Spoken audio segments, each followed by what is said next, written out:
Okay, good evening, good afternoon, everybody. Welcome to Mount Sinai, our village hall, and in fact, my community. This is where I left from, was to go to England so many years ago, and we're here gathering today amongst eminent friends, those of us who have traveled and lived abroad, and we feel somewhat compelled, duty-bound to put back what we would like insofar as what we've learned in our, adoptive home. Yeah, myself, it's been some 55 years, and I have been in the UK. I've recently returned again to be able to welcome home Femi, Clasford, who has been a mentor to myself in the UK, in the borough of Haringey, and Jennifer, who is in the US, I believe, but she's one of the McFersons, and I was with her mum over the weekend at a sad occasion, but nonetheless a joyous one. I'd like to welcome you all, and would like to be able to do libation, and that's to pay respect to our ancestors, those who had made sacrifices to enable me to have traveled, to have been able to come back and spend time speaking to yourselves, taking your wishes, sharing it with my colleagues abroad, and they are so concerned insofar as Jamaica, their homeland, that they would also like to put back. Now, this is our second year. Last year we started with the St. Thomas Cultural Heritage Steering Group then, and this is now our second year, and very important in the role, again, our colleague Rudi Page from the Anchor Heritage, Anchor, Windrush Anchor. Right, it's a very long. Okay, welcome to the sunshine. Yeah, and yeah, with all of that, we're looking at the challenges that we do face. Are we going to be moving forward? Some of the ideas, what we're taking forward, building on the experiences of last year. But before we do that, I'd like Frederick. Frederick is also a member of this Llandewey community who's traveled, we've met up in the UK, and he's going to assist me in doing libation, after which we're going to go into one of our special guests insofar as what Mr. Stirling has done for today insofar as the St. Thomas Development Awards. And what I would say of that is, insofar as recognizing the champions within our community in order to instill community pride, it is very much important that we recognize those who give back to their community. Yeah? So, yeah, I'd like to be able to do libation with Frederick. Yeah. Greetings to everyone. Let's get the drum, because we must use the drum in a libation. Our ancestors like to hear the drum. The drum is the heartbeat, you know, and we have to beat the drum for libation. Libation is a connection with our ancestors. We're not waking them up because they're always here with us. but we're connecting with them whenever we gather. The two or the three, our ancestors are here as our protector, so we have to acknowledge our ancestors. So I'm gonna give people opportunity to mention an ancestral person who they would like to recognize today. So I'm going to give one of our dignitaries at the table first choice of mentioning one of their favorite ancestral person. My favorite ancestral person is Queen Nanny. Nanny of the Ashanti tribe was my favorite ancestral person. when we pour libation, we're making the actual connection with water back to the earth when we call. I would like to ask another person. My favorite is Paul Bogle. Absolutely. Absolutely. Absolutely.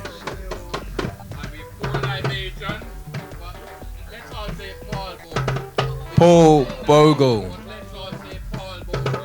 Paul Bogle.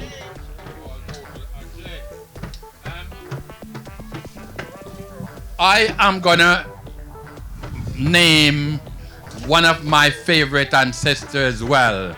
He is the first person I remember beside my parents when I think of an ancestor who has made a mark on our race. And that is Marcus Mosiah Garvey, the greatest black person that ever walked this earth that I know of. Let me pour libation. Say Marcus Garvey. Everybody, Marcus Garvey. Marcus Garvey.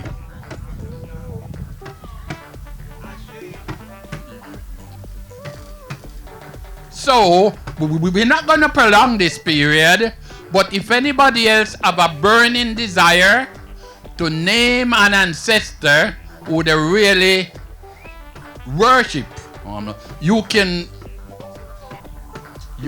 please make yourself known. All right? We're going to pass that. Nobody else. All right, Pauline. Come in the mic. Come around this side, sister.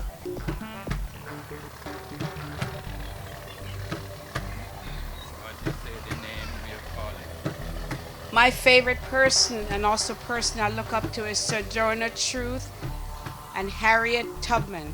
Sojourner Truth and Harriet Tubman. Are we all saying that? Harriet Tubman. Harriet Tubman. Truth. Harriet Tubman.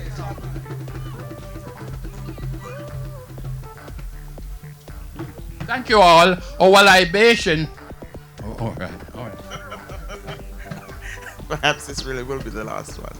So I have two. It's Paul Bogle, who's my great-great-grandfather, and Miriam Cain, who's buried up at my family home where I was born in Llandewey. Miriam Cain and Paul Bogle. Miriam Cain and Paul Bogle. Let's pour libation to Miriam Cain and Paul Bogle. Miriam Cain. Yes. Okay, thank you. Right, yeah, insofar as the day has unravels, yeah, thanks for that. Yeah, it's very important to know where it is that we're coming from. And our community is full of history that goes way back insofar as the developments of farming, even the political angle of community activities. That 40 years ago, there was a roll of honor where a number of the community members came to make this village or what we're going to aim to make it again in the near future. We're going to be looking at the challenges that we're facing as a community at some point later on, but moving forward, I'd like to be able to present to you one of our eminent speakers from the UK. He's been down here with us last year, particularly in Bethesda School. He's a man of action in the way of sports. As I said previously, he's my mentor up there in Angelene. Everything, well, not everything, but most thing I do, I consult my big brother, Clasford, and he's very much into the sports. My son at Broadwater Farm he was his mentor, and I remember years back he giving me a coach tracksuit, which I gave to Ian Lynch, who was the coach for this very centre. So we'd like to be able to repeat something similar to that. So I'd like for Mr. Stirling to tell us what he would like and what he has been doing, and more importantly, in recognizing those of you who are raising your head above the parapet insofar as representing your community, which is very, very important at this time, so that the young people, they see that is happening. So Clasford, please, welcome. Good, thank you, Clive. Thank you all, thank you all. Thank you all for taking time out of your day. I know it's a Labour holiday weekend, but you know, a lot of people like to go and enjoy, rather come to meetings like this. And even though they do things in the community, they still don't turn up to things like this. But first, I want to thank Rudi Page. He's in the crowd there. Yeah, because the journey started with Rudi. Hounded me in my office to come to Kingston and do the Windrush speak, and I decided to do that, where I then met Alphonso from St. Thomas, and he invited me down here and told me how great St. Thomas was. Well, he wasn't wrong. He wasn't wrong. He took me to a school, and I've been coming back home from 1977. I left Jamaica in 1964. So I've been coming back from 77. And I've helped many different parts of Jamaica. But the best reception I've ever received since I've been coming back home is from St. Thomas.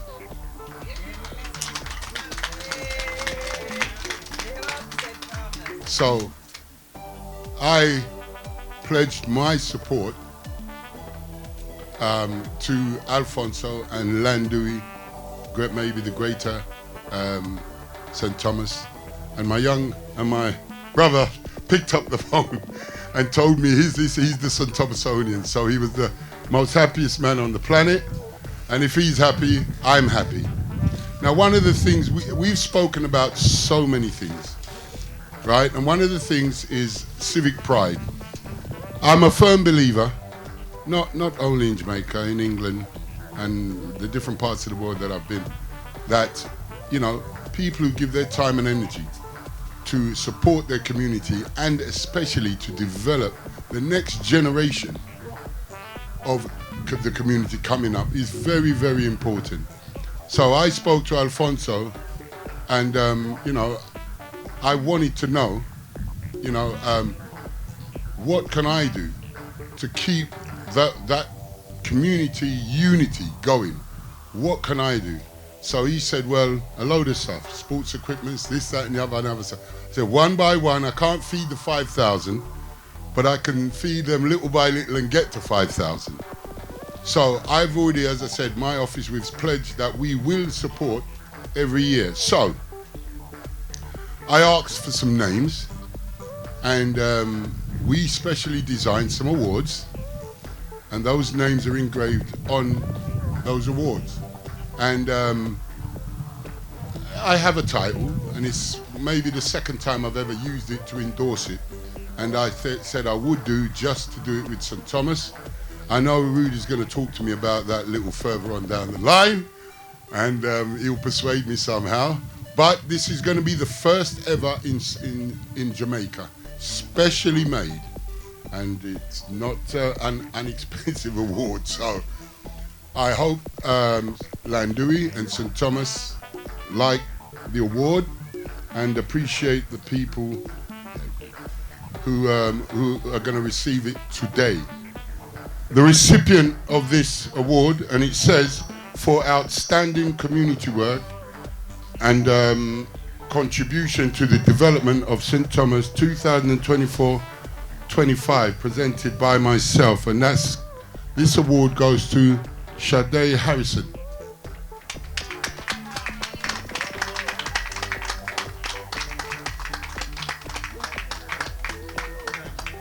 This next award goes to Angelene Smith Wiles. I know you sat there and shocked. Come here. But listen, your community appreciates what you've done. Yep, and your name has come up, and this will stay with you, and you can pass that on to children and they can pass it on. Well done. Yeah? Is it the right way? Yeah.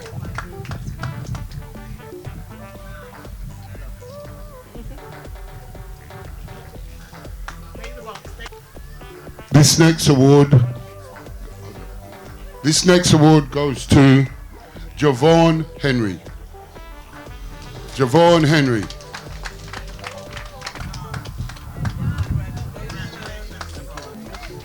Shake hands. Come on.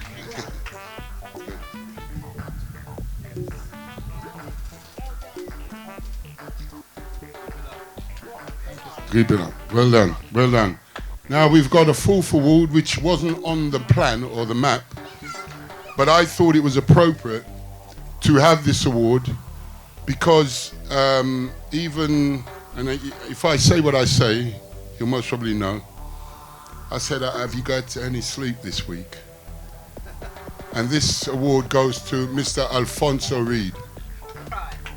Absolutely outstanding. And I hope the movement that you've started, the people move with the movement. Well done. No, well done. You absolutely deserve this.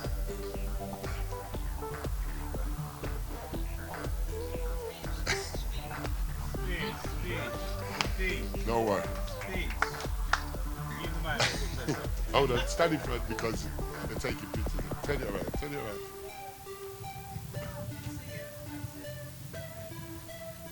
They're asking for a few words.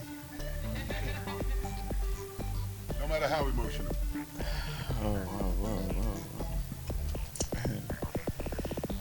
Good evening. This indeed is a surprise. You know, I just want to say to you, sir, thank you. Thank you. In spite of the odds, you know, it is an honor that I could serve you and serve the rest of the returning residents from the diaspora, you know, with distinction. You know, and this is all I would say for now. But thank you, thank you, thank you.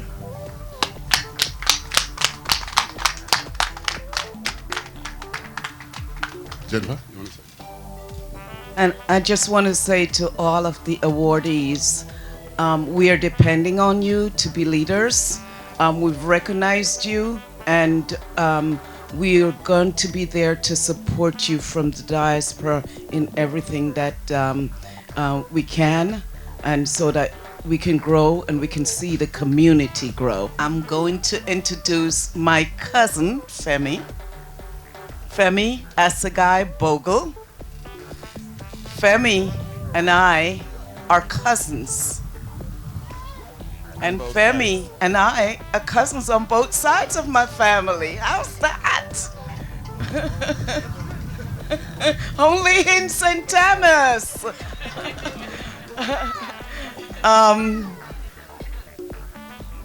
I was the first one out of our generation to leave this community.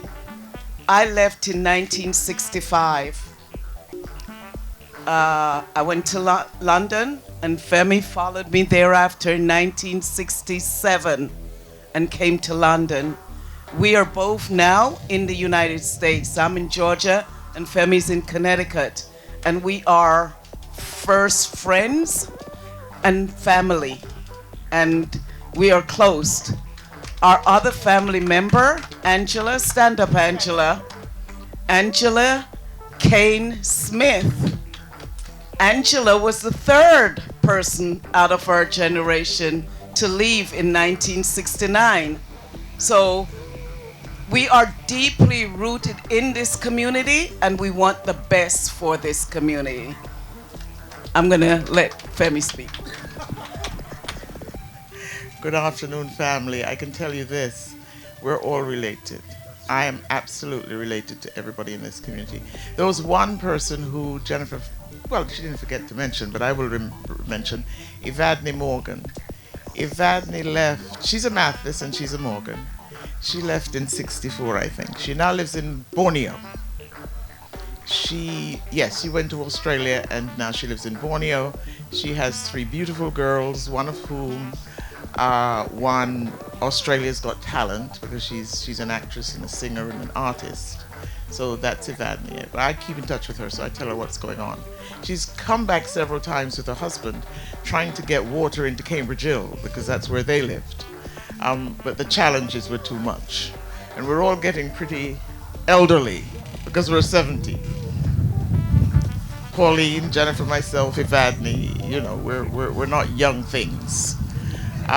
We are 50s babies, okay? Now, the seriousness of this event and future events is really very important. What we're trying to convey to this community is not just our love for the community, but our desire that you can catch the vision that we have. Every single person that I've seen, barring the teeny little children in this community, have a cell phone. And that cell phone allows you an insight into the rest of the world. And so you can see what is happening, what is going on. For us, this is paradise. And Clive tells you that all the time. This is paradise. We have the river, we have the mountains, we have the breeze, we have fresh food that grows everywhere. My children were schooled in St. Kitts because I was married to a Caitian. When my son came back to the United States, he said, "Mommy, this is a very strange, peculiar country. There are trees everywhere, but there are no fruits on these trees." He was used to running through, you know, the countryside and picking and eating fruits as he would go. So he didn't like the United States. Wow! So then we had to send him back to the Caribbean. So the vision for this community has been simmering, I guess, for a significant number of years in Clive's mind and mine and Jennifer.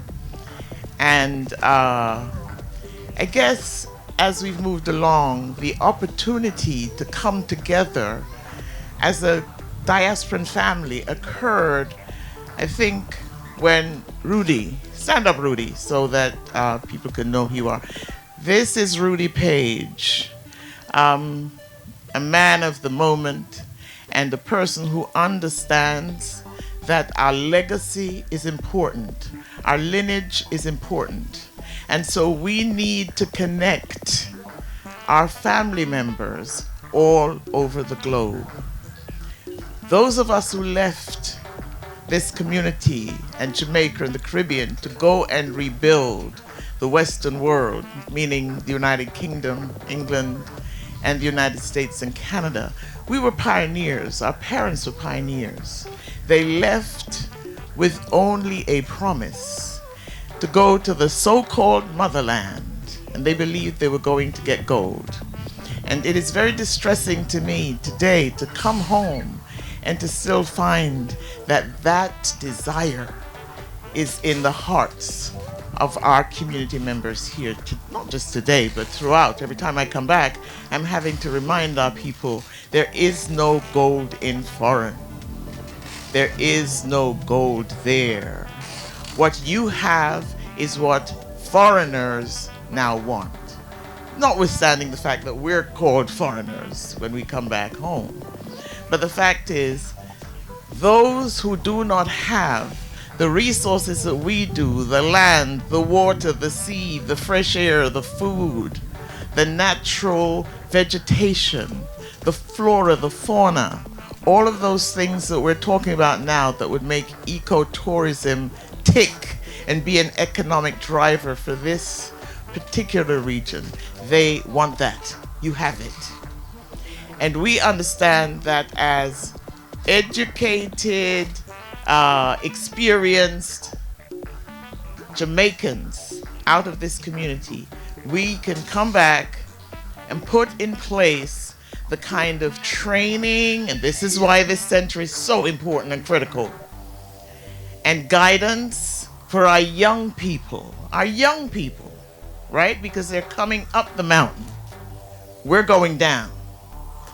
All right, but we have vision enough to know that you need the skills You need the support to be able to put your buckets down where you are.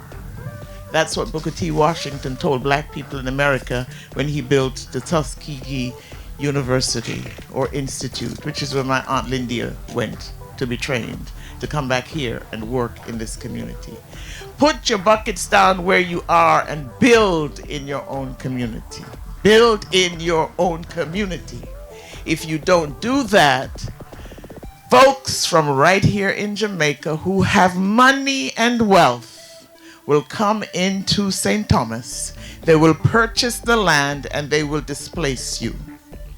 If you have land, family land, get it surveyed, get it marked out, own it, have your papers, pay your taxes. Because if you don't do that, bet your bottom dollar that you will lose it in the next generation. And the children will be wondering why we as adults failed them. We failed them.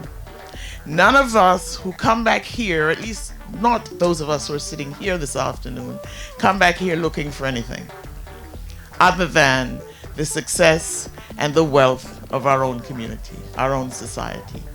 So when you see us either on the Zoom, those of you who choose to come and be a part of the St. Thomas Cultural Heritage Group, because we meet every Sunday on Zoom, we're transparent with what we're doing. When I stop talking, I'm going to allow my cousin Jennifer to speak to you about the development that is going to happen at the McFerson Center up there at Crossroads. Okay? Because for us, that was the hub of the community.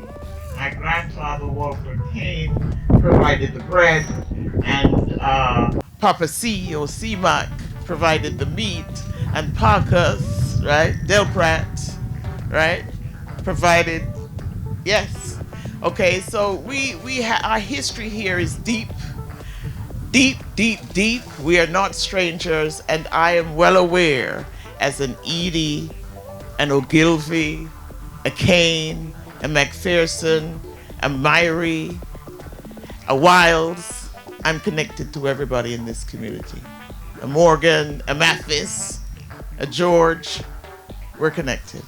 I thank you for listening to me this afternoon. If there's anything you'd like to ask or know about, certainly feel free to come and ask me or speak with me directly. Okay? And if you want to know what gives me the authority to stand here and be referred to as a dignitary, I think it's the fact that I came out of this community. I'm not going to say it's the fact that I'm a professor of economics and ethics and philosophy, but I'm retired. So I'm going to give the microphone back to my cousin so she can tell you about the economic development that is taking place. The economic development as it relates to this center, there are some legal matters that need to be cleared up. We're going to make sure that those matters are cleared up as we struggle through the dynamics of whatever the local small politics P is about. That will not stop us rebuilding this center. Okay? Thank you very much. Thank you, Femi, and thank you all for listening. Again, my name's Jennifer Edwards McFerson. I just recently had my name changed. Okay, you might be wondering where the Edwards came from. The Edwards came from the Morgans, the Walkers, the Harrisons, the Edies, the Cains. All right, so I'm all of that, but I'm truly a McFerson. My grandfather was Cyril McFerson, who was one of the elders in this community. I knew my grandfather as the butcher, the farmer, the tailor, the entertainment, the grocery store. He was a visionary in his time. And I say that because he acquired various properties in this community, one of which is right next door here. So as a family, it behooves us to be a part of the development of this community center to make sure that it is a success. We also have the junction, and I call it the McFerson Junction. And the junction is right at the tip of the road going up to Cambridge Hill, going down to, what is that? Ramble, and coming down here to Mount Sinai. That used to be where my grandfather's sons had dance, the chicken hawk, they used to call themselves back in the day. I remember on every Friday, the butchering would be happening in the community, where my grandfather and his crew would provide meat and for the community, going all the way as far as Cedar Valley and down into Kingston. I remember the ladies coming every Friday just to be there to clean the tripe. You know, I remember all of that. I remember getting milk every morning. To this day, I will go to the supermarket and buy a jug of milk and finish it before I get home. That's where I come from right here. The future that I'm looking at, and I'm not sure if you're all familiar with my uncle, Howard McFerson, that was right next door here. Howard had retired. He left, and prior to him leaving, he was the only sibling that were able to go to college for agriculture. He was brilliant. He could create different vegetables, different flowers, different animals. That's what he did. Uncle Howard passed recently, and as of right now, the properties have been sitting dormant. So we have next door, we have the junction, and then we also have Cammock. The future that I'm looking for and that I would like to see is that junction becomes the vibrant entertainment spot that it used to be. And that is my goal. I'm gonna be working on that, and I'm gonna make that happen. In fact, I'm breaking ground next week and going forward, taking, one step at a time, and it will be done where there will be something in the community for the kids. I'm looking at a entertainment, and I'm also looking something that someone mentioned to me today, and I thought that would be so important, is a internet cafe. I'm gonna work and install an internet cafe right there, because I think that would be something that would serve the community well. And it sparked something in me, because one of my granddaughters is actually an internet she is a technology freak. Junkie. She's a junkie.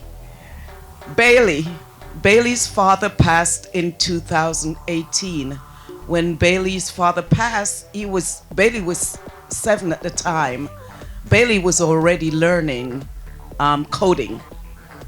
And so every year Bailey goes to Emory University in Atlanta, and she does courses in AI and internet and security and all of that stuff. She teaches her aunts internet security.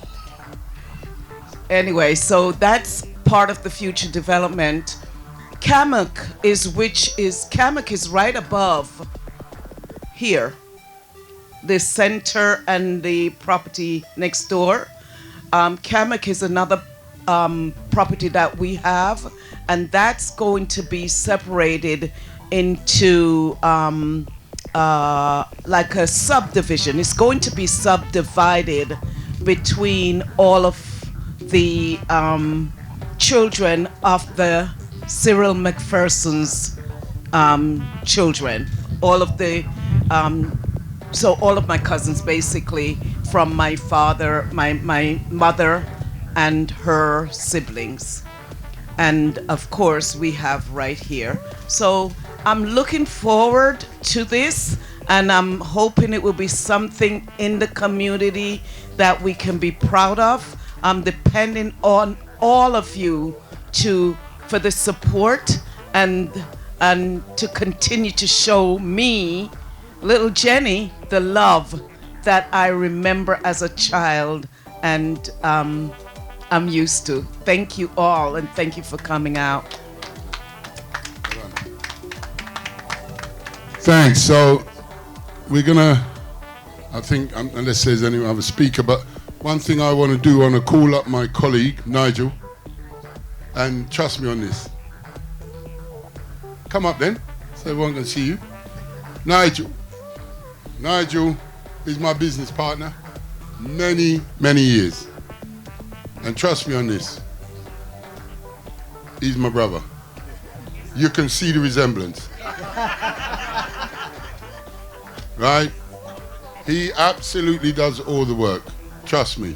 So to coordinate all of this, he done it all. You understand what I'm saying? So you will see more of him, but not without me. He's got the bank cards. But it's my name. Yes, no. Thank you, Femi and Jen, because exactly what they're saying. And all this is about you as a community. If we're going to come back and support and develop and build, then we need you. And that, we need you also to think of the children that's coming up. Because if I have 20 or 30 more years, maybe 20, yeah, I'll be the happiest man on the planet. But then we got to leave something here for the kids to inherit. Something worthwhile. We don't want them to inherit a broken down centre. So we, from abroad and the St. Thomasonians, we have to fix it. We have to argue, we have to moan to the local politicians and say, well, listen, we don't want this like this. We want it better than that. And if you're willing to put your energy and effort into that, then we are. We are certainly willing to do that as well. And as I said, I've been coming back from 77. The best greeting and the best hospitality I've got has been in St. Thomas. So I will always be back here. Now, I don't know, unless there's any other speaker to speak, right? The recipients, could we get all of you here so we can take a group picture? I know we've got individuals, so we can take a group picture just there. Got a Mr. Simpson? Who's going to say a few words? Hold on. Okay, a pleasant good afternoon to everyone. And we are very happy to be here and be a part of this celebration.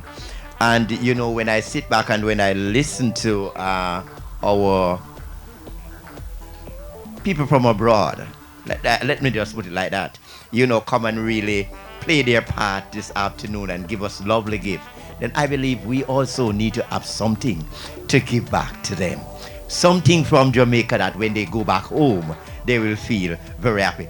Miss Angie, one of the I'm going to ask you to come, and I'm going to ask you to make a presentation to my brother here who really let us really feel very good this afternoon. So I'm going to ask you to come, and I'm going to ask you to make this lovely presentation to him for me. On behalf of the Llandewey Community Center and all the family from Llandewey and all the joining communities, on behalf of us, we appreciate all that you have done and are going to do for us. And we love you and we appreciate you, and just continue to do your best, and we'll continue to do the best we can. Thank you. Thank you. Thank you, Miss Angie. Okay, we're going to ask a lovely lady over there. You know, she really encouraged us this afternoon. So we're going to ask her to come, and I'm going to ask Damien to come and make a presentation to her. From the Llandewey Center, from the kids, I present this gift to you. Thank you so much, Rudi. Thank you.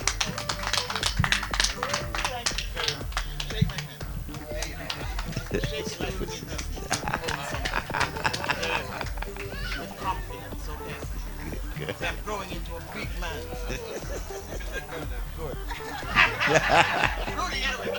Thank you very much. Thank you. Okay, all right, right beside me, if you recognize her as a special lady, she'll tell you about the McFerson. So we're going to ask her to come.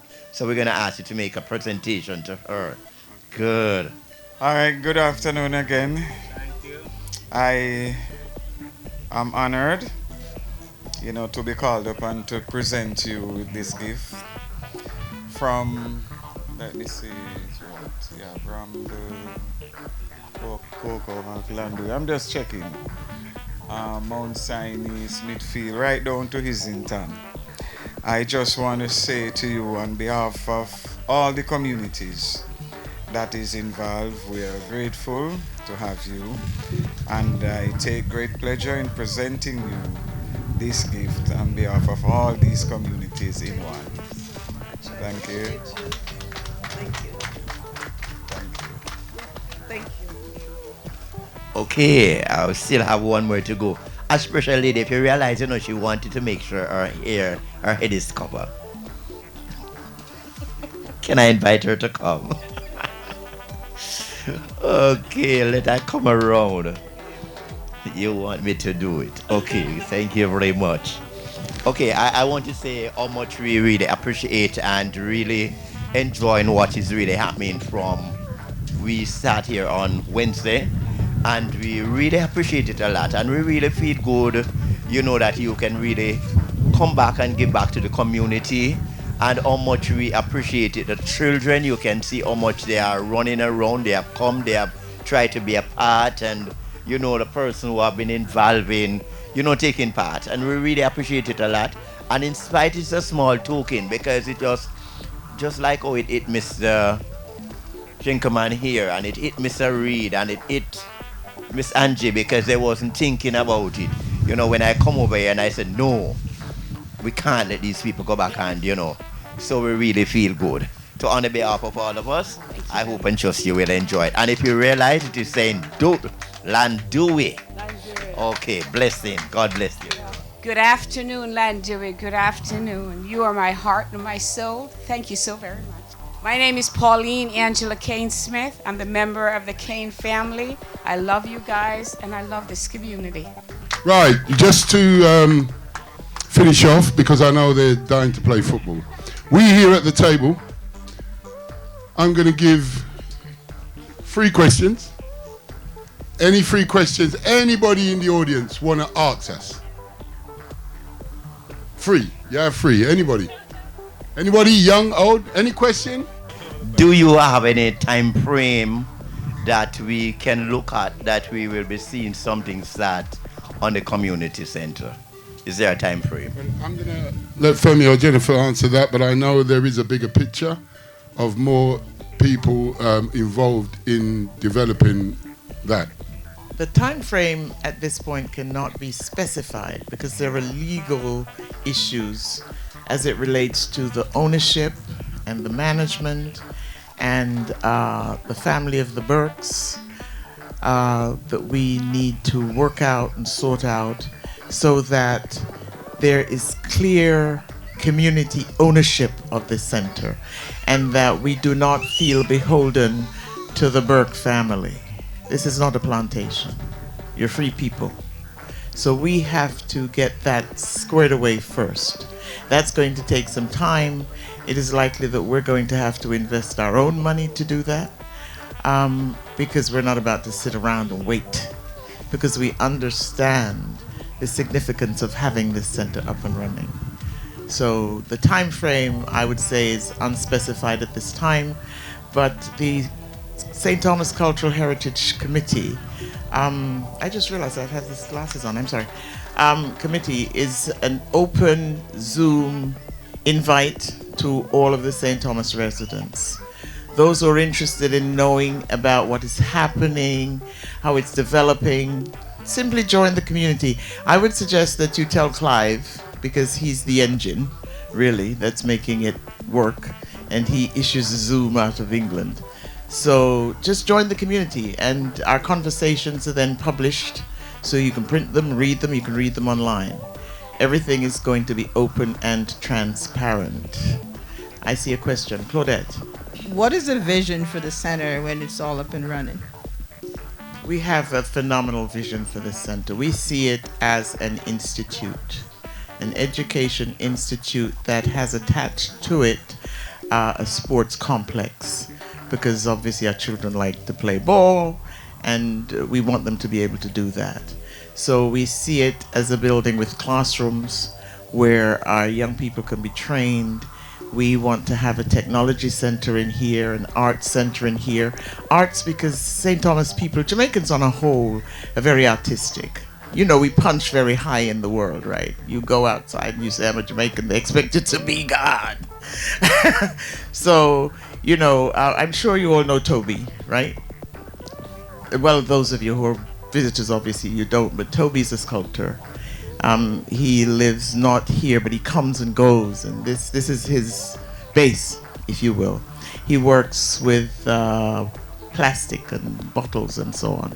So we see it as a place where our young people will be using it constantly. Yeah, he lives in Turks and Caicos. So there will be classrooms. Before it got destroyed and the equipment and fixtures and fittings got removed, by whom we don't know, classes were held here. Classes, sewing classes, or people learned how to become seamstresses, canning classes. Pauline, you used to come here. What else was here? That is correct. We used to do domino. We did crocheting. We did planting. We did canning. We talked to each other. We respected each other, and we prayed. Right, so it was a social environment. You know, Sunday afternoons, people would literally find themselves here just to hang out as families, as community, because this center serves Llandewey and the contiguous villages, which is all of this region, and we can go from Cedar Valley to Yalis. So we have a vision that is big, broad, and wide, and that includes technology and the 21st century. So we don't see it as some little hub. We see this as a building that essentially needs to be knocked down and be rebuilt, right? And we also see it as a two-story building. We actually have some renderings that we had intended to share with the community, but it's like pulling teeth trying to drag people out to look at our vision, because people want results now, immediately now. And we're here to tell our community that you have to go slowly but fast, right? Yes, ma'am. Sade, you have a question. What are your plans on developing sports, health, and wellness in our community? Well, I've already committed myself to come here, and getting equipment here is an easy part of it for me. In England, they say I'm one of the experts in identifying talent, whether footballers, cricketers, swimming, athletics.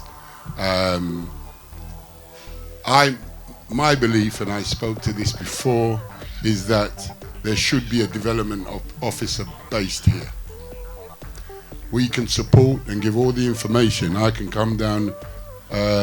Rudi had me coaching at the university, coaching the boys down there, and then they knew what coaching is about.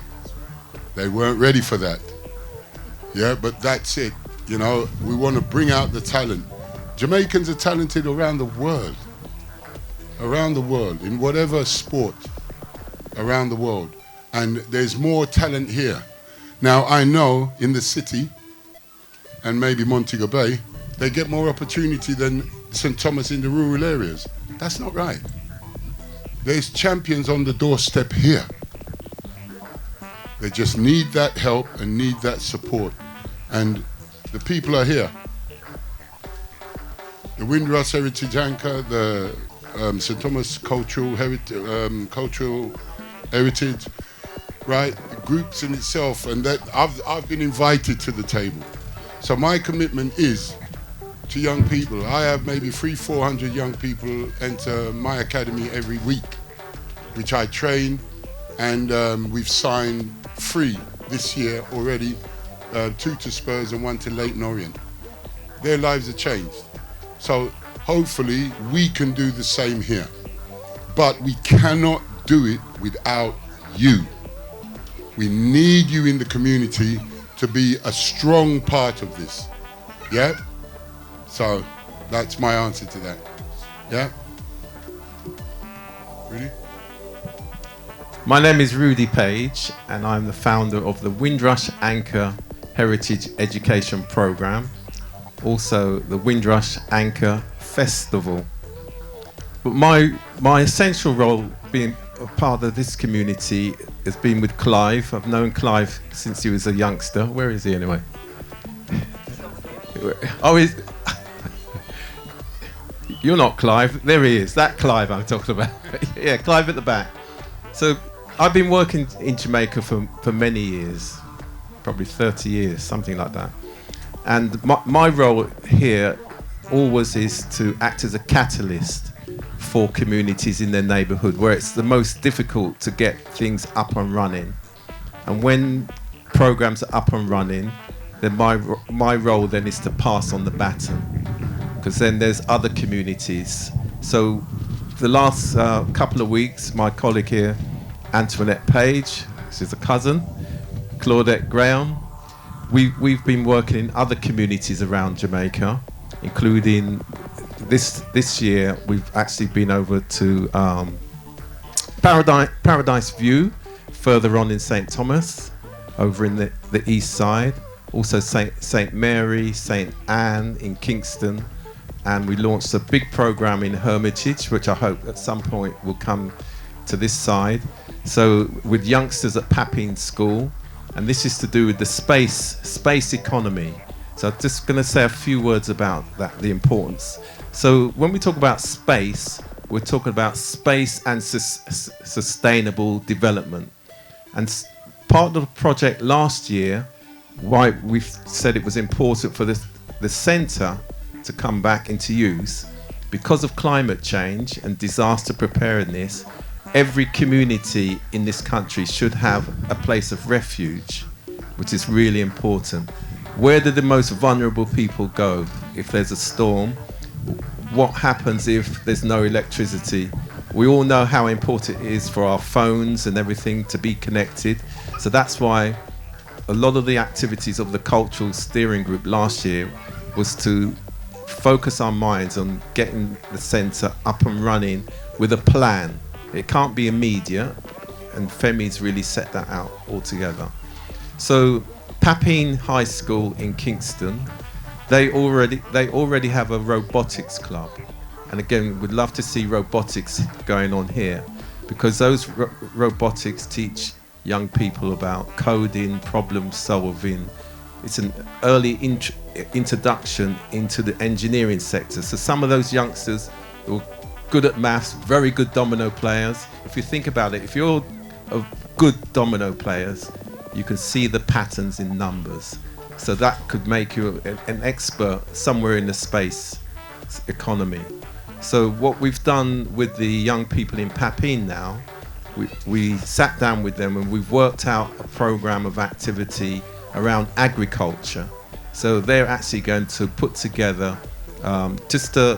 from materials that's in the community, a truck that will carry the tools. So basically, that when people are going to do their planting, the little truck devised by the young people will follow them with the tools. And that may seem simple, but there's many people who get injured carrying tools going to do their work. So we would definitely like to see our young people from this area thinking about that they could be working in that space, technology, satellite sort of world, because there are a lot of opportunities and it's important that you understand what they are. So thank you very much and look forward to you all. Keep going forward. Thank you. Thank you all. And it's at 365 days. I may come before that. You know, you never know. But thank you all for today and keep your spirits up. Yeah, thank you. Yeah, thank you all for coming out. The youths again particularly for having given me the inspiration to enable us to gather here. And I'm going to be with you for the next 3 weeks in order that their instructions are going to be carried out as much as is possible. Yeah, so we have the continuity. This today is the first of what we intend to repeat ongoing, so continuity is going to be the key. Yeah, so I'd like to thank you once again, and for those recipients, it's a special responsibility, so I'm going to be starting with yourselves. Okay? All right, thank you very much. What I want to say to members of the community very quickly, you're probably used to people coming in and making promises and disappearing. We are from here, we live here, or we lived here in our early lives. Our families are still here, as I've said. We're all related to all of you down here. And so we're not about to make promises that we cannot keep. It is our intention to be down here every year and to be working and rebuilding, working with this community, and also obviously doing our own private work on our facilities that we have. Okay? Who will be introducing the football team? Good evening, everyone. All right, so the guys in the red are the young side that I'm trying to develop to go further in the Major League in St. Thomas. So we start by entering the Division 2 to Major League. So the guys in the red are my little team that I'm slowly building. Some of them are workers that have their 9 to 5, so it's kind of difficult. So hence I'm trying to build some younger future, like my son here and some others, bringing them up so that when we are out, they are in. So I'm basically, now I'm just in the building process. We're in some minor process coming up. So we haven't entered any major competition as yet, but we have entered a lot of corner league where we've successful. We went far. Yeah, we're making progress. So I would like you all to just take a little of your time out of your time and look at us play, and you can give a feedback when you like to us and tell us, guys, all the guys that perform. Thank you. Okay, yeah, I'd like to thank the following for their contribution to the day: Daphne Ferron, Pauline Johnson, Kamar, Winston Ferron, Ricky Ferron, Norma Ferron, Jay Ferron. Right, I've covered all of the Ferrons now, yeah? Okay, Tamara Kelly, Diamond, Trey. I'm not sure who Trey is, but I would like to get to know, obviously. Shawnee, who's that? Leroy, Adwin, and Adwin, the male in the Duffus family. Okay, that's a challenge for me because I don't know who that is. Mr. Brown, Tashilet, Kamisha, Kasian, Faye, Dr. Damien, Angie, Wiles, Mr. Reid's son, Jay, and Javaughn Henry. I'm sure I had that before. But yeah, but nonetheless, I thank you all. And remember, we're just one big family and we're looking for continuity. So continue to make good and proper use of the fields. And thanks to all our dignitaries, special guests, the big man, yeah, and blessed love all, yeah. We must thank Sean Grant for the way he's documented this. It's Sean Grant from Pseudo 99. Also last year, part of the Labour Day last year, he documented that as well. And sharing that information at the time was very important because that was in the middle of the development of the steering group. And as you can see by today's event, the steering group has managed to come into the second year. So very well done, Clive, and the vision and the determination, most importantly, because everything starts in the neighbourhood, and that's where the challenges are. Once you get the neighbourhood sorted out, then your local communities, then you can really focus on the sustainable livelihoods of the community, which Femi had mentioned earlier on. So congratulations to everybody. Thank you. Mr. DJ, you're in. Mr. DJ, you're in.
Okay, so today we are here at the Llandewey Community Center.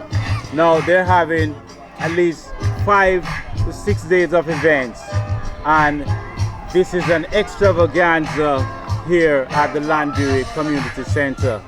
We are lucky here to be graced with the great Mr. Stirling, and he is a MBE from England, and that means something. I'm going to allow him to express to us what the meaning of the MBE is.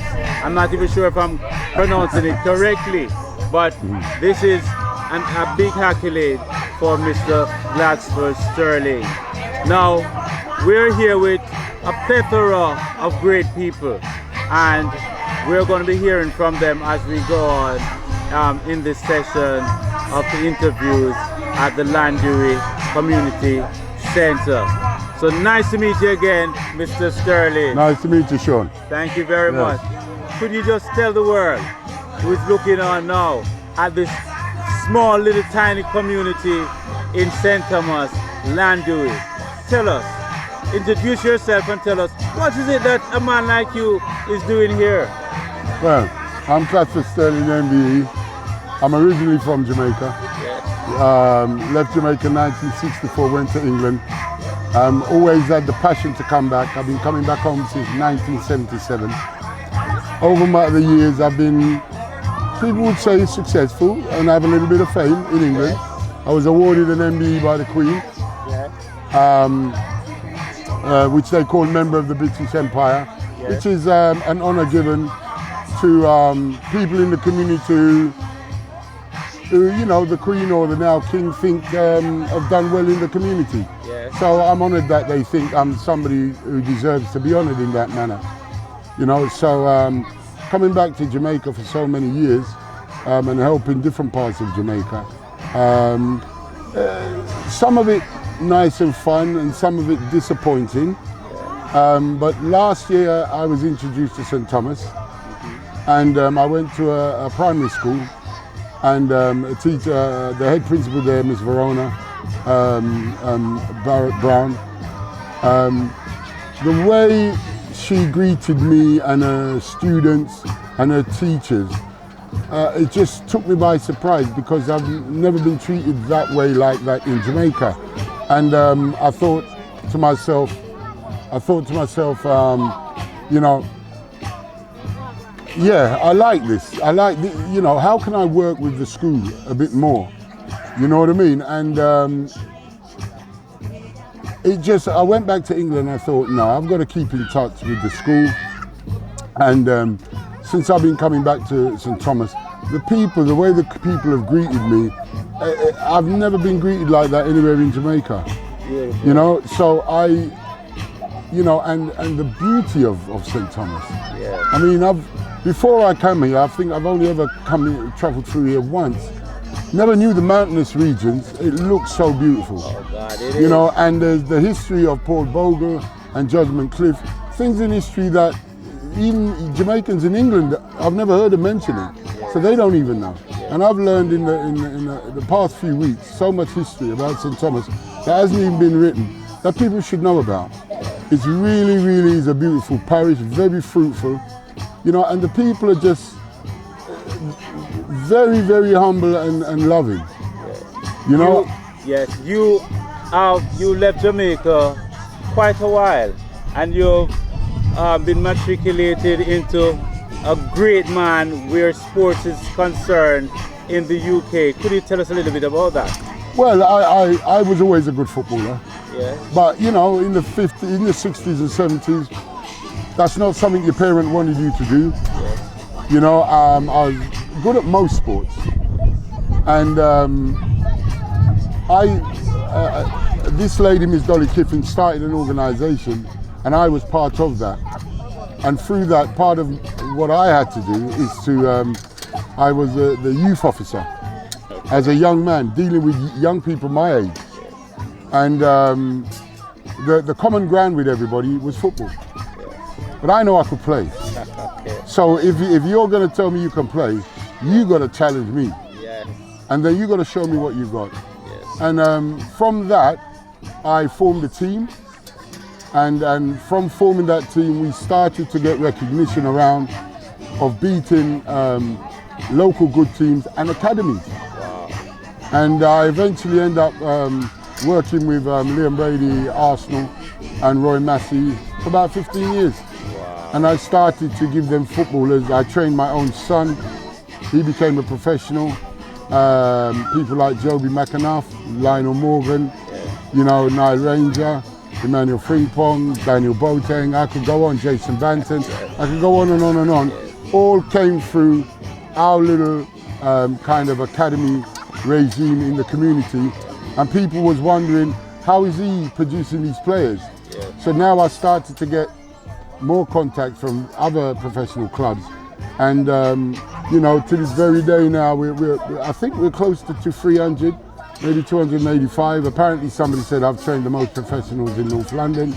I don't know if I have that title, but the Daily Mirror magazine certainly invited myself and Senrab to an award to recognise that. So, you know, it's been a journey, but I learned very quickly that discipline is the path to the future and developing young people. And I always say to them, if you don't like my rules, don't come in my house. So, and they know that from day one. And I don't joke. The free discipline that you have to have when you come into me is stamina, skill and knowledge of the game. And I make sure you have all three. You don't have one, you don't have two, you have all three before I recommend you to anything. This little community here at Llandewey, it's probably the first you come in this little region here. You've seen the footballers, you've seen the youths, you can psychoanalyze these characters. Are you seeing any promising characters based on just looking at? Well, I've seen one or two. They're playing right now. You know what I mean? And it's not easy visually sometimes because you don't know what the opposition is. You know, are they that good or you know this, that, and the other. But one thing I will say, I was here last year and I was at the UE University and I trained the Augustown under 23s, stroke under 17s. Me and my son coached them, and apparently they're unbeaten. They were not prepared for our coaching. I was there. They were not prepared for our coaching, and you know, out of about 40 of them, we picked out 2. You know, that had the potential to go further. You know, and you know, I'm honest. It's good to let them know, so then the next session they put the effort in. Because you want to come overseas and be paid to kick a ball around, you got to be the business. Especially the competition, the other ones, they pick up their games a little bit. Right, yeah, well England, they're coming from players are coming from all over the world. So you got a load of players to compete with. So we got to make sure that when we say, yeah, you're flying out, we made the right decision. Llandewey community is pumped up right now after the session earlier. What is your expectation in the next 5 years? Well, in the next 5 years, I intend to be a lot involved, but I need a commitment from Llandewey. You know, I can't feed the 5,000, but I can certainly get up to feeding the 5,000, little by little by little. You know, but I need their effort and input. One thing after talking to a lot of Llandewians and people in St. Thomas, they seem to have this belief that they're the forgotten parish. Nobody don't care about them. Now, if you don't want to advertise your talent as a community, right, then you're making it very difficult for me. So I need that energy from the Llandewian community to say, listen, we have the talent, how can you help? Beautiful, beautiful. You being here, pumped up the community, and they're looking forward for great things. Say something to them that you haven't said yet. Well, Llandewey, St. Thomas, let me tell you this. Right, I'm not married, but I'm falling in love with you. Thank you, Sir Stirling. It's a pleasure for having you here at the Studio 99 Days. No problem, Sean. Putting chemicals into the river ecosystem is a crime against humanity. Yes. Right, and the government shouldn't even allow that to happen.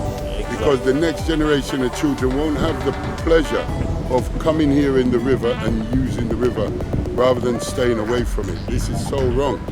You know, the beauty, one part of the beauty of Jamaica is being destroyed, and it's wrong.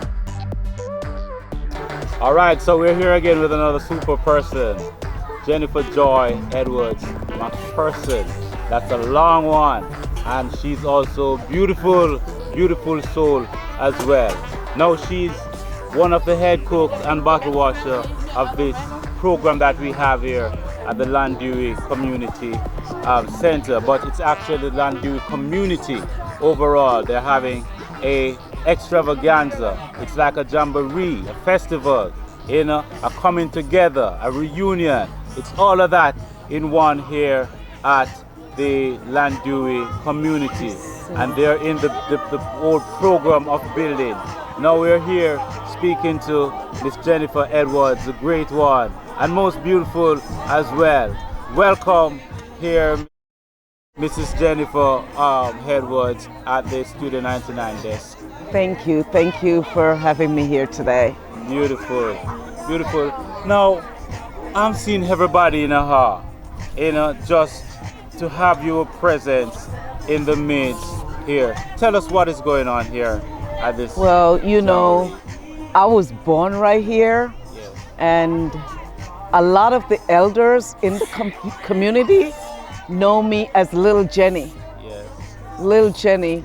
I'm from the McFerson family, and my grandfather was one of the elder statesmen in the area, and I was the first of the grandchildren for the McPhersons in the area, so everybody know me. So they're excited to see me, you know. Yes. Yeah. And their expectation of you based on what was said about you getting involved in community building. Tell us a little bit about that. Well, their excitement is because my grandfather, as I say, he was one of the elder statesmen, and he left a lot of properties in the area. Well, the properties were for his children, and I believe there were 8 of them. However, we have 2 left, and so it's now going down to the next generation, which starts with me, myself, Jennifer, as being the first of the grandchildren for Cyril McPherson. As you're very youthful in yourself as well, 100%. There is a notion in the air, you know, about the rebuilding of this community. What do you have in store? What do you have in your expectation in the rebuilding process? I have a lot of,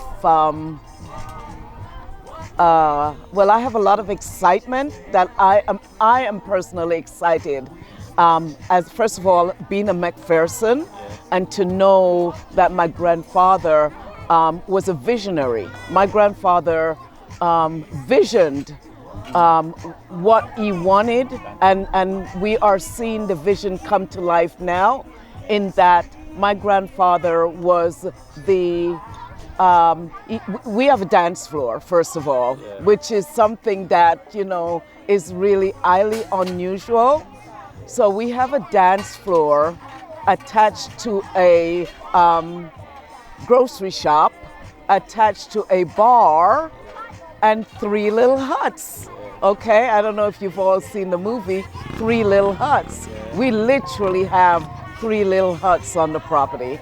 So my vision for the property, and that's just one portion of the property, is to build a tiki bar with the original dance floor to be covered over.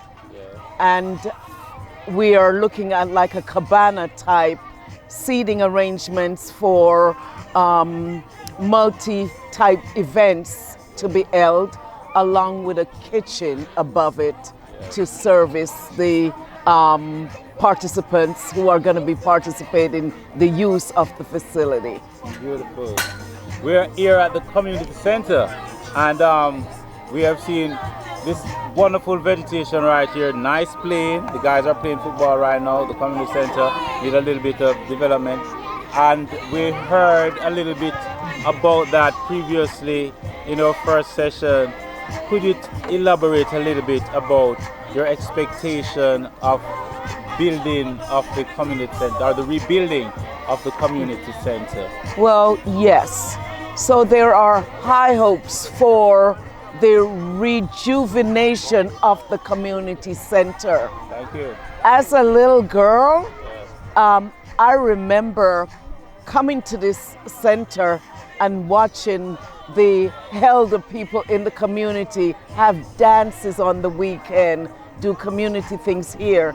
It is my hope that we can bring it back to life for the use of the next generation coming up, in terms of classes for them, you know, things that they can have, resources like, you know, for the girls to have etiquette classes, have sewing classes, and to be taught and, you know, just thrive in the community. In Llandewey, there is a beautiful river. We went there earlier, you know, and the viewers will be seeing this. Is there any plan in store for this, to incorporate this river in the development of the community? Yes, absolutely. It's beautiful. The Yalas River. We grow up going down to the Yalas River, catching what do you call it? Janga? Crayfish. Yeah, crayfish. Yes, as it's called. But yes, we would like to have development where the community center hosts visitors from all around the country, probably all around the world. And we have like steps or a garden going down to the river where that can be enjoyed, and actually have access to the Judgment Cliff from right here. I would like, as a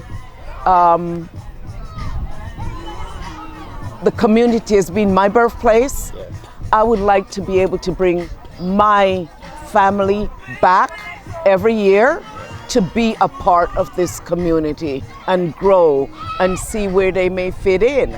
You know, as I say, my grandfather has left us a number of properties.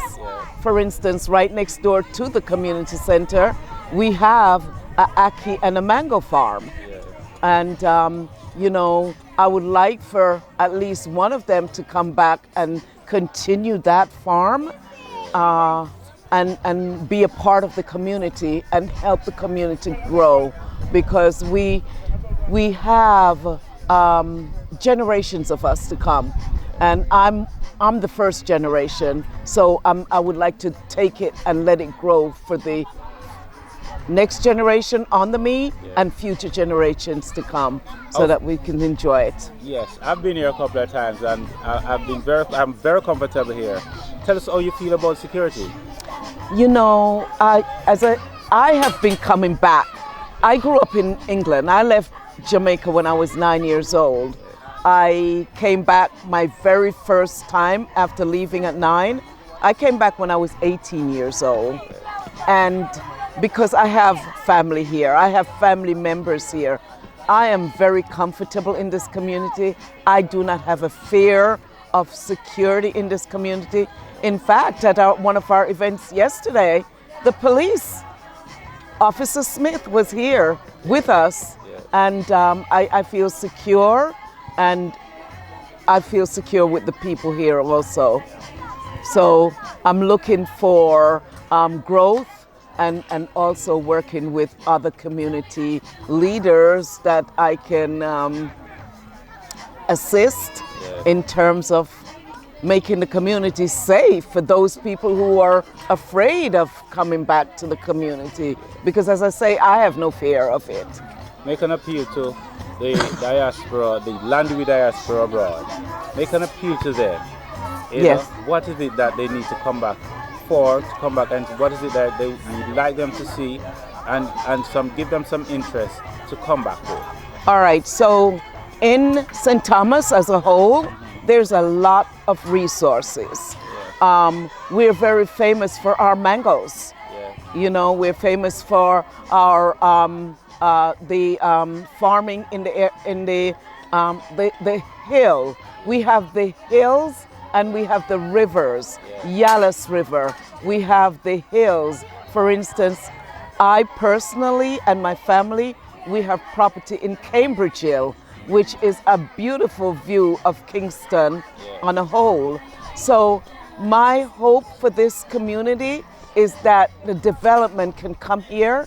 The roads, as long as we get access to the roads and road developments, I think this will be a beautiful place for Nick, for the future generations, and anyone else that wants to come here and enjoy what we have to offer. I think your family will be quite comfortable coming back here. Thank you again, Miss Jennifer Edwards, for having a chat with us here. Thank you for inviting me. Thank you, It's a Studio 99. very important thing. Thank you. And we appreciate that you coming. Thank you. This is Judgment. Yeah, that's where you are 140 now. people got swallowed up in there. Huh? Those were long survivors. The monument is down there.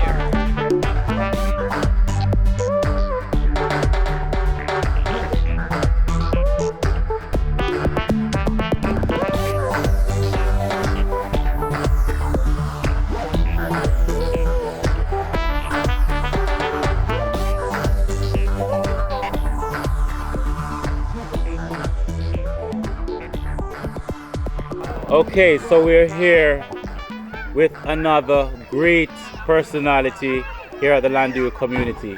Now, as we said it already, we have in here a festival, a reunion, you know, and we are graced with great people, right? As you know, St. Thomas is the land of greatness, right? We're here with Mrs. Bogle-Assegai, right? And she is a wonder to be around. I'm going to let her tell us a little bit more about herself, and so you can know for yourself who this beautiful person is. Nice to meet you again, Miss Bogle-Assegai. Nice here to meet at the you. Studio Nice to meet 99 you. Nice desk. to meet you, sir. Nice to meet you. Thank you. Could you introduce yourself to the world who is looking on? It's always a challenge when asked to introduce oneself. My name is Femi Bogle-Assegai. Yes. Femi meaning lovable. Yes. Bogle, B-O-G-L-E, hyphen A-S-S-E-G-A-I. My entire name means lovable spear because Assegai means spear. Yes. And that's the name of my husband, Dr. Bogle-Assegai, who's since passed. He's been gone for 5 years. Now, I'm happy to respond to your questions because I think it puts a frame around our conversation. Yes. And I'm also happy to just freestyle. Yes. But I prefer to respond to questions.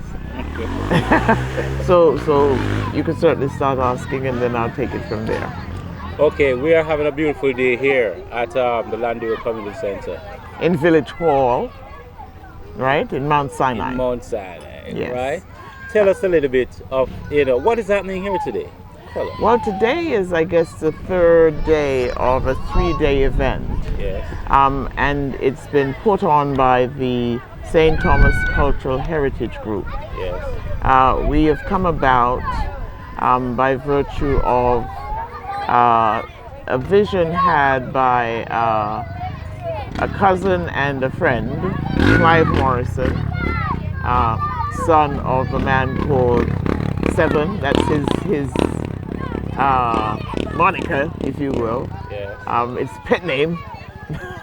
And myself, many, many years ago. Yes. We came back, I think we were here for the funeral of my aunt Linda Cain. Yes. And we had a conversation about how we could give back to our own community and also about how the preparation that we needed to make Yes. for our young people and the legacy of our families. We both went to England as little tiny children, right? So we both did everything there, our elementary school or primary school, our higher education, our university, the whole 9 yards. Yes. And so in coming back into the community in which we were born, it was important for us, especially coming out of a racist society like England. We recognized the importance of having a strong sense of who you are and having knowledge of your heritage and your lineage and being proud of that. and taking agency for yourself and your destiny, if you will. And so Clive and I had the conversation probably about 15 years ago. But this heritage group came together maybe 3 years ago or so, 3-4 years ago. Our first festival, meaning being down on the ground with the community, with the families, took place last year. Because what we agreed to do is that we needed to somehow revitalize, refurbish, and reinvigorate our community center. What was our community center? The village hall, and you should take a picture of that before you leave, is the third such center that was opened on the island of Jamaica. And the year slips me now, but it was during the, I'm not sure, it was before independence, but the Social Development Commission of Jamaica used this center to bring the community together and to train the population, so that women were trained to do canning and sewing and all manner of domestic activities, right? And we also have a sports complex, if you will, attached to the center. So there are games, football, netball, and all of the ball games. So it's truly a center where the community could come on a Sunday afternoon like this one, congregate, break bread, talk, socialize, and just be a collective that would take care of each other, and that would include the police department. And Llandewey only has one police. I'm not sure that it has any more than one. That's all it had when I was here. And Go ahead. Our clinic, which is our health center, so all of those persons would come together at this center and just understand and recognize that we're family. And by the way, that really is true. We are all family, because there's a lot of intermarrying I've discovered in the community. So we're all cousins, for the most part. Once, twice, thrice removed, but nonetheless cousins. So here we are working to re-establish the ownership of the village hall and this land, which was offered to the community by one of the Burke brothers, Leslie Burke. The Burkes in Connecticut, I live in Connecticut in the United States, excuse me. The Burkes in Llandewey own 90% of the land. Wow. Yes. That's big. That's huge. And so they're like overlords, and the population tend to look to them, tend to bow to them. Well, that time has passed, right? We all have to do for self, stand up, and be our own providers, if you will, right? And chart our own destiny. So we're here to help and to support our family to chart their own destiny as it relates to their own social development, economic development, commercial development, all right? Property development. Of course, now you're aware that St. Thomas, the dear forgotten parish, after the murder of my grandfather. Mr. Bogle. Yes, Mr. Bogle. Paul Bogle. This parish has now been put on the map, and it is no longer called, at least Underground. called the Forgotten Parish as frequently as it has been in the past, because now we have infrastructure that's come into the parish. So we now have proper roads, but they are trunk roads or highways, if you will. So the roads that are still coming through the heart of the community, despicable, disgusting, atrocious, still need to be fixed. Very much. Because, this is pothole country. And I know that it's not just St. Thomas or Llandewey who suffers from this. So this is the next thing that has to be taken care of. But nonetheless, we've been exposed now, right? People can enter our parish far more easily, and the people in the parish can leave far more easily. When it would take 3 hours to get to Kingston from where we're here, it now takes 10 minutes. Right? So that seems like a huge stretch, but that's the reality. The events that I have been privy to taking part of, it was super last year and this year. You know, I'm curious as to how the community receives the diasporans. You know, tell us a little bit about your experience with the not so close family members, because since almost everybody is family. I think they're suspicious. And I think they're suspicious because we've gone away for so long. So many of us have gone away for so long and not looked back. That is not the case for my particular family, because we come back every year, every 2 years, and have been doing that since we left. So they're used to the McPhersons coming back, the Cains coming back. So my Uncle Howard, that's his house right there. And my home, we come back, and when we come back, we know that we are an economic driver in the community because we're going to buy provisions, right? Groceries and basic things. So the local shops, they earn because we come back 25 deep, if you will, sometimes, right? But generally they're suspicious, and I understand why, because they feel as though they've been left behind and foreign is where it is. I'm here to tell them it's not. Foreign is not easy, it's difficult. And it's probably easy for me to say because I am in foreign and I've been there. I've been there for a long time, you know. I mean, I'm 70 years old, so I've been there for a long time. So I have that foreign experience of absolute struggle. Except for me, I would be lying if I told you that I went through all of that. Why? Because my parents and grandparents, my Bogle grandparents, engaged in the kind of pioneering work to lay the foundation so that by the time I got into England, I didn't have to sleep in a telephone booth. I didn't have to sleep on a park bench. I didn't have to sleep between houses. I didn't have to go to school in snow without boots or without the proper coat, without the proper clothing. But that's what they experienced and that's what they did. And many of them were ashamed of the fact that they got there and didn't find what they were promised, which was the gold. And it turns out that the gold on the streets were really the brown leaves in the autumn. You know, the trees would shed their leaves, and that's what was called gold. You spoke of Paul Bogle very strongly. Yes. There is the picture that we know of Mr. Bogle. That's him. That's right? Paul Bogle. There is another picture of another guy in the U.S. By the name of, I think, Jennings. Right. That was a theft.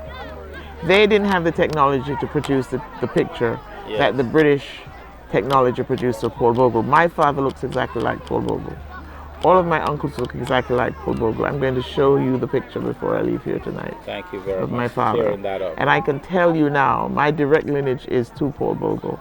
My great-great-grandfather was hidden in the caves at Cabbage Hill.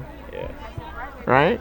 And I don't know if you know St. Thomas, but way up there in Stony Gut and Middleton and that whole area.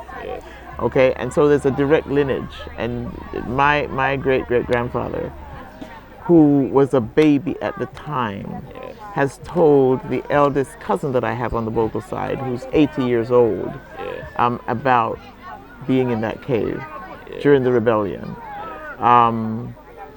And of course, after the British decimated the black men in this community, Bogle scattered. They went all over Jamaica because the fear. I mean, the British had bounty out on the heads of all the Bogles, all of them, all of the brothers, all of the women. They were going to kill every single one of them. The Bogles who changed their names to Bogle, Bagel, that instead of calling themselves Bogles. And so today when you talk to most Bogles, they won't know what that lineage looked like because there's a silence among Bogles. And also there are many Bogles who are women, so that the name doesn't continue. Like I'm a female, but I continue the name Bogle, so it's Bogle-Assegai. My children have all got that as a middle name, and I have stipulated that that name stays with the family, with the children, so everybody has that name. And only by doing that kind of thing are you going to be able to keep connection with your lineage and your family and have a legacy. So yeah, it's tight. My grandparents were coming back from England in the 60s when others were going, and they opened a bookstore in Morant Bay, the center of Morant Bay, called the Bogle Bookstore. And there are many people who are well aware of it. Beautiful, you know. beautiful. Well, you are existing in a time where you can be a little bit more bold as a Bogle. Absolutely. Absolutely. I want you to tell the people of Llandewey something that they don't know about you. Well, I guess I could say to them that they don't know that they don't know that my history has now been memorialized within the history of the town of Bloomfield in Connecticut. My husband and I left England as political exiles to the United States. And when you're a political person, that's what you are. We're Pan-Africanists. I'm a Pan-Africanist. He is a staunch Pan-Africanist. He was basically an international activist who was deported out of the United States but came back perfectly legally, because if you're an activist, you can't go anywhere in an illegal way, because you're going to be an activist, so you're always going to be caught, if you will, right? Yes. So they wouldn't know that when I was exiled to the United Kingdom, to America, sorry, and that myself, my husband, and my family, the Bogle-Assegai family, have been inculcated into the local historical society of the town of Bloomfield in Connecticut. And neither would they know that I'm a Justice of the Peace, I'm a Notary Public, I'm a board member on the Board of Education in my town. I am a retired college professor. I teach economics, philosophy, and ethics. I went to school in England, University of London. You know, I was an education officer. I mean, just doing things in the late 70s, early 80s that many of our people were not doing. And I also get to understand that where assets are concerned, your family has great in coffee, has done great in the Blue Mountain coffee. Tell us a little bit about that. Be mere, please. Well, I don't know sufficient to tell you a little bit about that, only to tell you that that has happened. Yes. You know, and I am proud, right? So you kind of walk in the footsteps of your ancestors and you fly with their ideas, right? You know, so that's what I try to do. That's what I try to make my children do. I'm also the proud grandmother of 6 grandchildren, 4 of whom are under the age of 3. Because all my children decided to have children at the same time, you know, and I'm enjoying them. It's fun. So yes, but I can't stop, won't stop, because there is much work to be done. I recognize that our people engage in what I would call magical thinking. This belief that somehow they're going to be rescued by somebody. No, we're not. No, we're not. And the world has changed significantly, and our people need to know that and understand that and deal with that reality. Thank you for coming in and having a chat with us here at Student 99. You're welcome. Thank you. You're welcome. And I'm hoping that this program in Llandewey do flourish and do bring a lot of the promises to life. Well, we're here. We're coming. So, you know, we're not going anywhere. There you have it. We have just spoken to the wonderful Mrs. Bogle-Assegai here at Student 99, the Llandewey Community Center. And I must tell you, it's glorious speaking with her. We see you on the next side of this interview. Thank you. You're a wonderful interviewer. Thank you very much.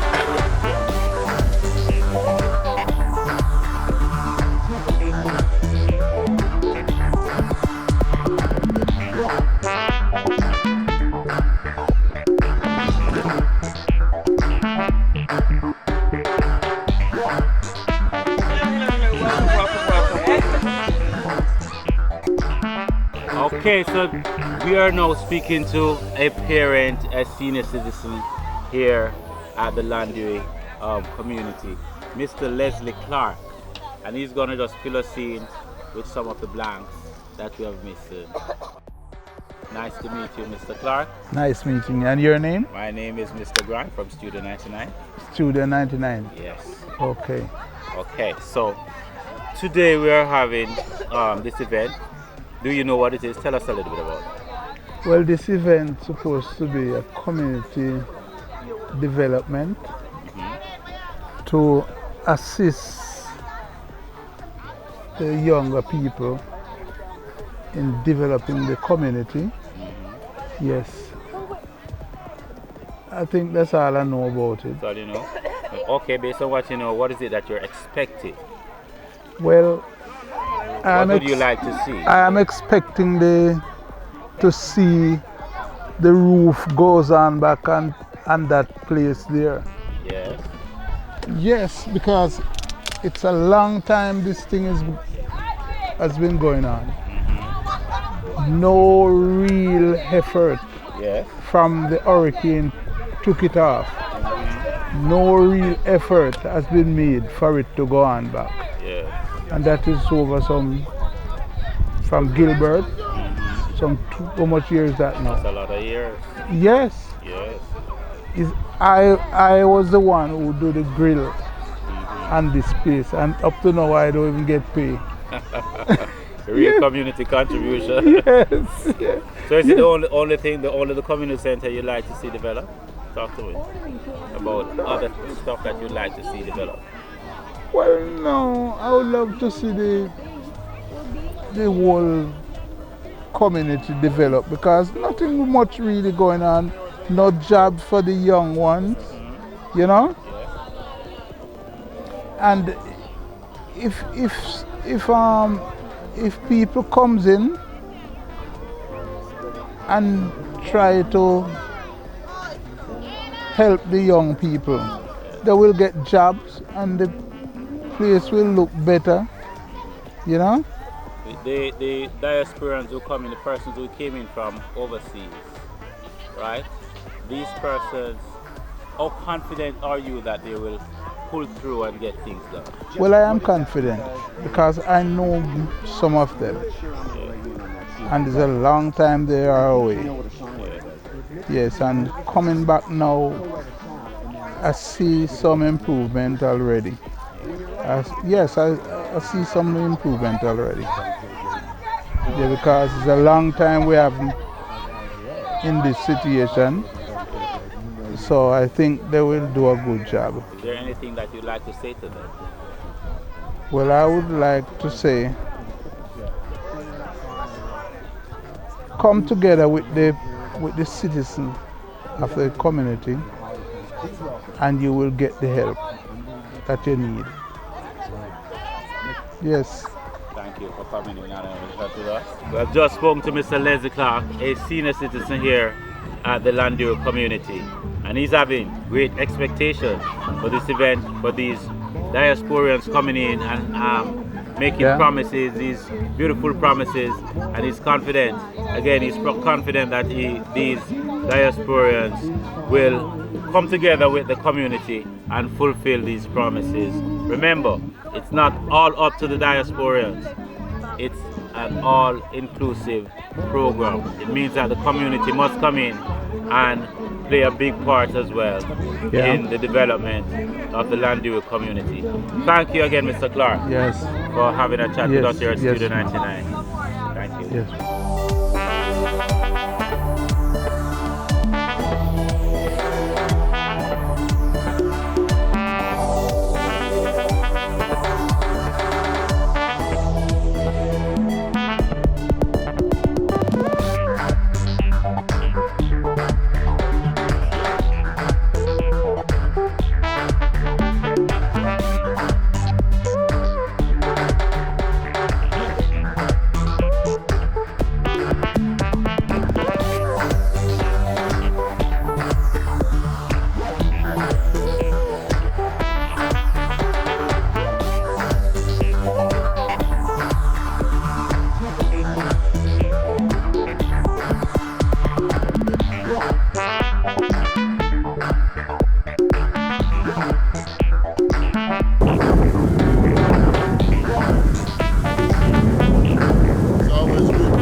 All right, so we're here with a younger member of the community, Mr. Andre Kelser. And as you will see that he is a fan of my team, Manchester United in the Premier League in England. And he's here to tell us a little bit about how he's feeling about this event here and the diasporans who have came in and are pledging their assistance to the Llandewey community. As we're having a lot of fun, the bikes are riding, the kids are having fun, the football is playing, and we're here speaking to the great one, Mr. Andre Kelser. Nice to meet you, Mr. Kelser. Nice to meet you. Yeah, tell us first, how do you come by interesting into the Manchester United team?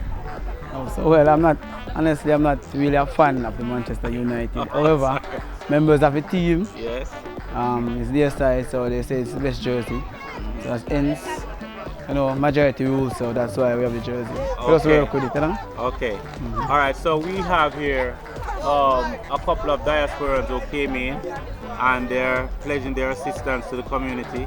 And there's a huge one, Mr. Stirling. He has an academy in England, and these guys feed the Manchester United, the Arsenal, the Chelsea's footballers, and they're here in the community to scout, look for footballers, and sponsor younger ones. How do you feel about that?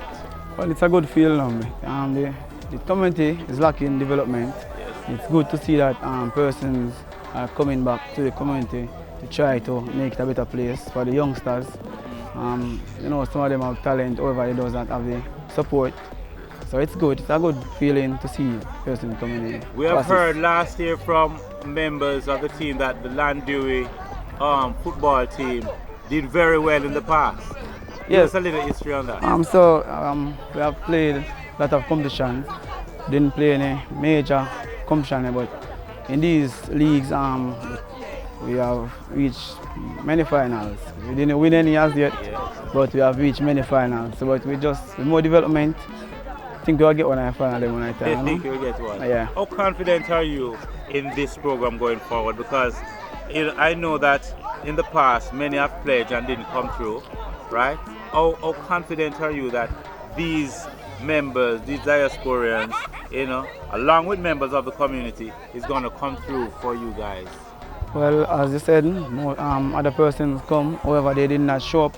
But this group, these persons come and you can see the progress. At least it's a start, it's come to the center, been cleaned up, that's for one, because it's been many bushes for years here. So it's just a start, just to show that they have an interest in compete what they are saying. So I look forward for that. Looking forward. What is your expectation? What's the greatest expectation that what is it that you would love to see in the next 5-10 years? Well, I would like to see the center come back to its level that it was on. Yes. The football field fixed up. We have some programs, some training programs to help develop students who old school and didn't get even a little skill. So if those programs could come in, and some people can get the opportunity that didn't get it.